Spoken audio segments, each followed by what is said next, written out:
So I bought a Chevy Equinox with a bad engine. The idea was simple.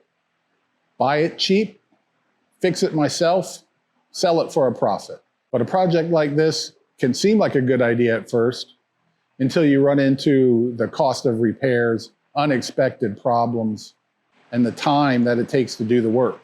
So did rebuilding and selling this Equinox make sense? Or was it a lot of work for not much money? Let's go through the whole thing.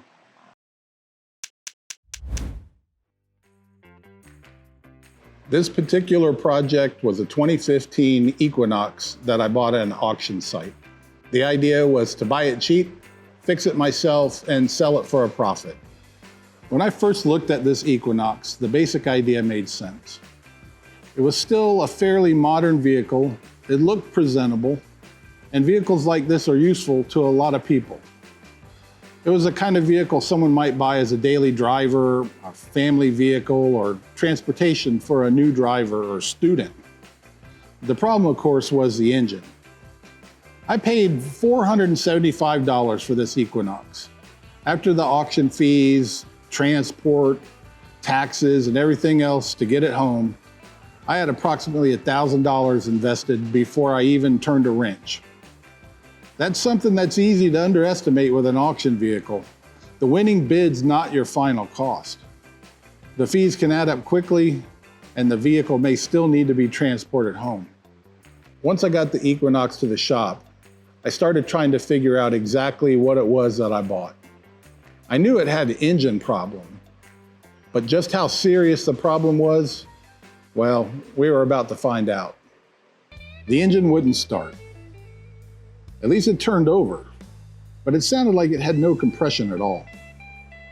So once I started taking it apart, I found that it skipped time and bent every valve and push rod. At that point, it was no longer going to be a quick repair.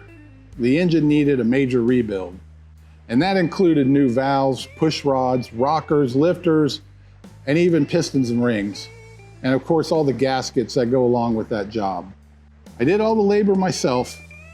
Doing the work yourself is really the only reason a project like this has a chance of making financial sense. First came the teardown, then came cleaning, inspecting, measuring, ordering parts, figuring out what could be reused and what had to be replaced. Like most repair projects, it didn't go perfectly. The biggest surprise in the teardown was that the pistons weren't damaged by the valves. But I did replace the pistons and rings, as they were all carboned up and really bad. This is another part of buying damaged or non-running vehicles that can be hard to predict. You're making your buying decision before you have a chance to take everything apart.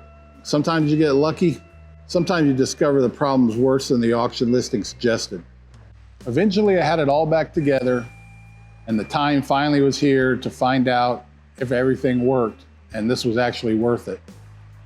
The Equinox ran, everything worked, even the AC, and it's back on the road.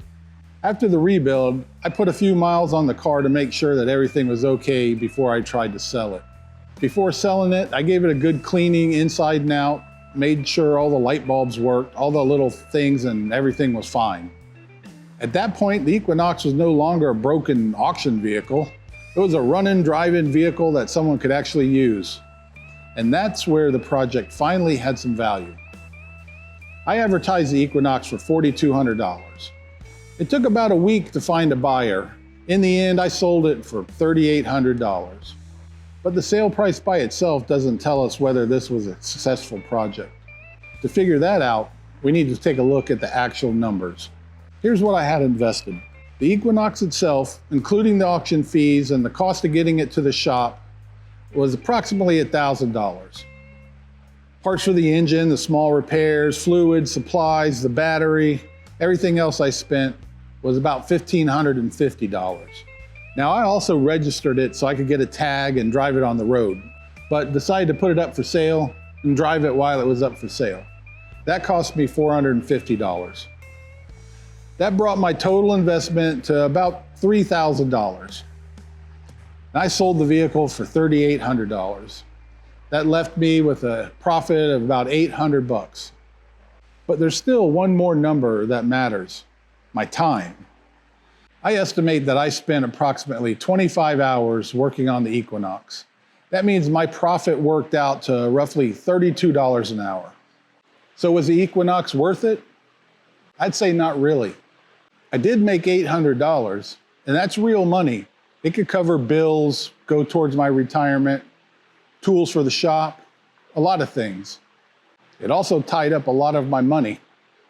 If someone had to pay a shop to do all that work, it wouldn't be worth it for sure. The shop cost would probably be more than the vehicle's worth. The labor savings is where the opportunity was in this deal. If I did another project like this, the biggest thing I would do differently is make sure that it runs. The auction site has a designator on all their listings that specifies whether the vehicle runs or drives. It's a little R in the listing. I would definitely not buy any other vehicle unless it had the run and drive icon. It's just too much of a risk.